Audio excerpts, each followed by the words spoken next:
మన Chiranjeevi vascular and multi speciality hospital దేశంలోనే best vascular and endovascular facilities and all multi speciality care.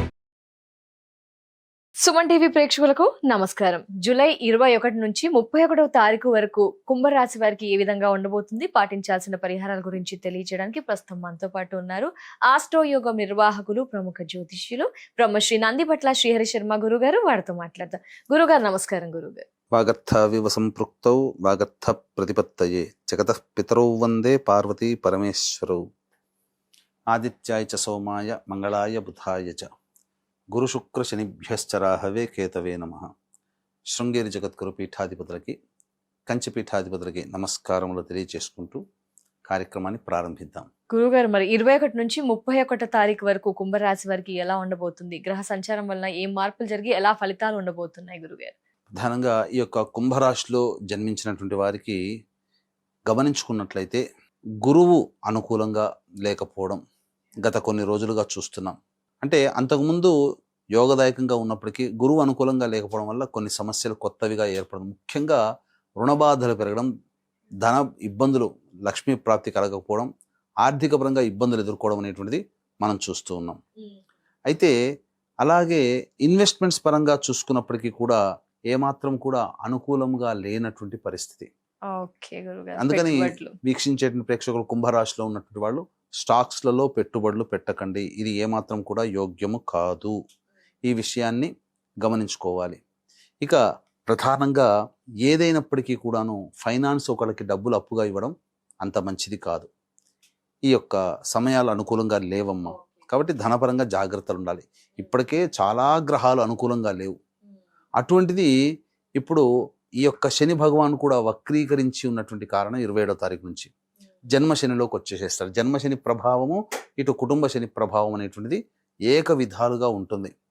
కాబట్టి ఇక జాతకరీత్యా ఈ సంబంధించినటువంటి గ్రహాలు చాలా మటుకు అనుకూలంగా లేవమ్మా. ఇటు శుక్రుడు అనుకూలంగా లేడు. ఈ కారణం చేత వివాహ సంబంధాల విషయాల్లో ప్రేమికుల మధ్య లేదా దంపతుల మధ్య కొంత పొరపచ్చాలు రావడం, వివాహ సంబంధ విషయాల్లో అబ్బాయిలు అమ్మాయిలు కాస్త ఇబ్బందులు ఎదుర్కోవడం, సరిగ్గా సంబంధాలు కుదరకపోవడం లాంటివి, ఇలాంటివన్నీ జరుగుతాయి.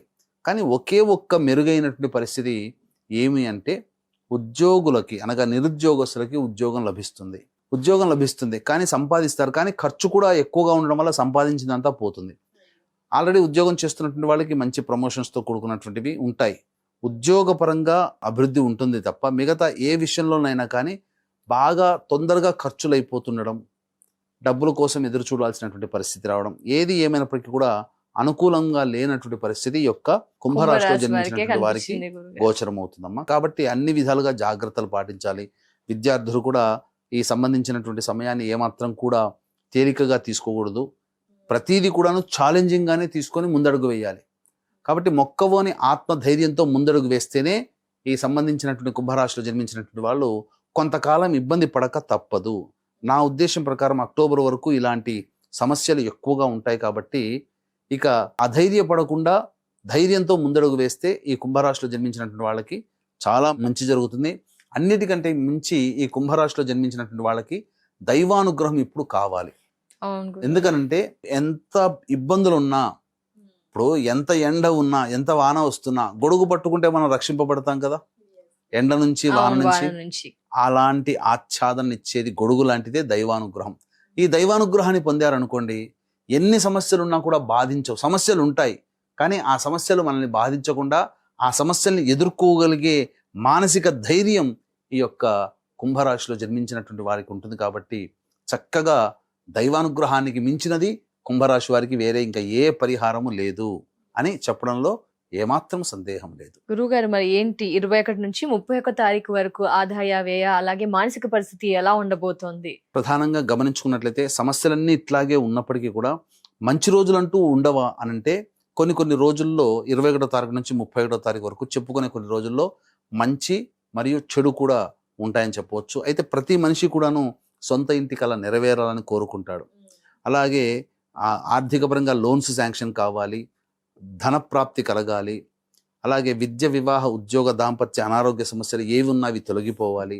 ప్రస్తుతం శని 27వ తారీఖు నుంచి మారాడు కాబట్టి, అంటే మారాడంటే వక్రీకరించిన స్థితిలోకి వెళ్తున్నాడు కాబట్టి అన్ని రాశులు 12 రాశుల వరకు శని ప్రభావము ఇబ్బందిగానే ఉంటుంది. కాస్త మంచి చెడు చెప్పుకోవాలమ్మా.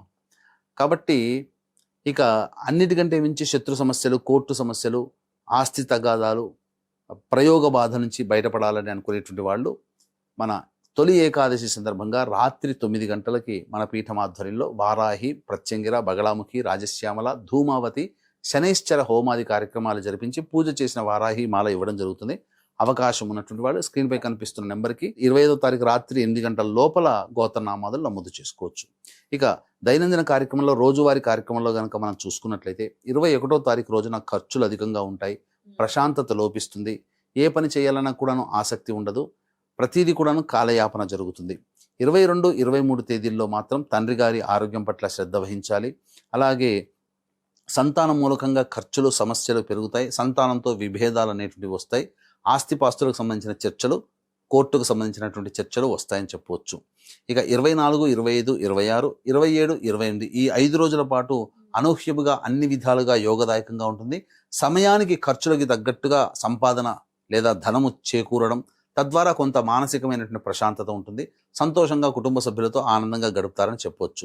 ఇక 29, 30, 31 ఈ తేదీల్లో గనక చూసుకున్నట్లయితే ప్రధానంగా ఈ యొక్క కుంభరాశిలో జన్మించినటువంటి వారికి అనుకూలత తక్కువగా ఉంది. ఏ పని చేసినప్పటికీ కూడాను కొంత ఇబ్బందికర పరిస్థితులు అనేటువంటివి ఉంటాయి. వృధా ప్రయాణాలు ఎక్కువగా ఉంటాయి, మానసికమైనటువంటి పరిస్థితి సరిగ్గా ఉండదు, నిద్ర పట్టక ఇబ్బంది పెడుతూ ఉండడం, అలాగే ఏ పని చేస్తున్నా ఆ పనులలో ఆటంకాలు అనేవి ఉండడం, ధనప్రాప్తికి అనగా జీతం ఎప్పుడు వస్తుందా, రాని బాకీలు ఎప్పుడు వసూలు అవుతాయా, ఇస్తానన్న వాళ్ళు ఎప్పుడు ఇస్తారా అని ఎదురు చూడాల్సిన పరిస్థితి వస్తుంది. అంతగా ఖర్చులు అనేటువంటివి ఈ ఆఖరి రోజుల్లో ఈ యొక్క కుంభరాశిలో జన్మించినటువంటి వారికి ఉంటాయని చెప్పొచ్చు. ఏది ఏమైనప్పటికీ కూడాను శని అనుకూలంగా లేడు, రాహు అనుకూలంగా లేడు, కుజుడు అర్ధాష్టమ కుజ ప్రభావము. కాబట్టి వాహనాన్ని నడిపేటప్పుడు జాగ్రత్తలు పాటించాలి. ఈ యొక్క కుంభరాశి వారు తల్లిగారి ఆరోగ్యం పట్ల శ్రద్ధ వహించాలి. అలాగే బుధుడు అనుకూలంగా లేడు, గురువు అనుకూలంగా లేడు, శుక్రుడు, కేతువు, ఒక్క రవిగ్రహము తప్ప ఏ గ్రహము కూడా అనుకూలంగా లేదమ్మా. కాబట్టి దైవానుగ్రహాన్ని పొందే ప్రయత్నము తప్పకుండా చేయాల్సిందే, అందులో సందేహం లేదు. దైవనామ స్మరణ తప్ప ఈ కుంభరాశి వారిని రక్షించేది ఇక ఏదీ లేదు అని గమనించాలి. మరి ఏం చేయాలి గురుగారు? ఇంత కష్టంగా అనిపిస్తుంది కుంభరాశి వారిది వింటూ ఉంటేనే. ఏం పరిహారం పాటించాలి, ఏం చేయాలి? ప్రతిరోజు కూడాను నవగ్రహాల చుట్టూ శివాయ నమః అంటూ 27 ప్రదక్షిణలు చేసి నవగ్రహ స్తోత్ర పారాయణము 11 సార్లు పారాయణం చేసి ఈశ్వరుడికి అభిషేకం, అర్చన జరిపించుకుంటే చాలా మటుకు సమస్యలు పరిష్కారం అవుతాయి. ఇలా ఈ విధంగా ఒక 7 రోజులైనా లేదా నెలాఖరు వరకైనా కానీ ఈ విధంగా చేసుకున్నట్లయితే చాలా ఉపశమనం పొందుతారు. లేదు ఇంతకంటే గొప్పగా నవగ్రహాన్ని శాసించే అంతరిక్ష దేవతలైనటువంటి దశమహావిద్యలలో భాగంగా ప్రత్యంగిర, బగళాముఖి, వారాహి, రాజశ్యామల, ధూమావతి, శనైశ్చర హోమాది కార్యక్రమాలు మన పీఠం ఆధ్వర్యంలో జూలై 25వ తారీఖు రోజున తొలి ఏకాదశి సందర్భంగా జరుగుతున్నాయి. రాత్రి 8 గంటల లోపల స్క్రీన్పై కనిపిస్తున్న నెంబర్కి కాంటాక్ట్ చేసి గోత్రనామాలు నమోదు చేసుకుంటే ఆ విధంగానైనా కానీ దైవానుగ్రహాన్ని మనం సంపాదించుకోవచ్చు. తప్పకుండా. ధన్యవాదాలు గురుగారు. నమస్కారం. సర్వం శ్రీ ఉమామహేశ్వర పర బ్రహ్మార్పణమస్తు.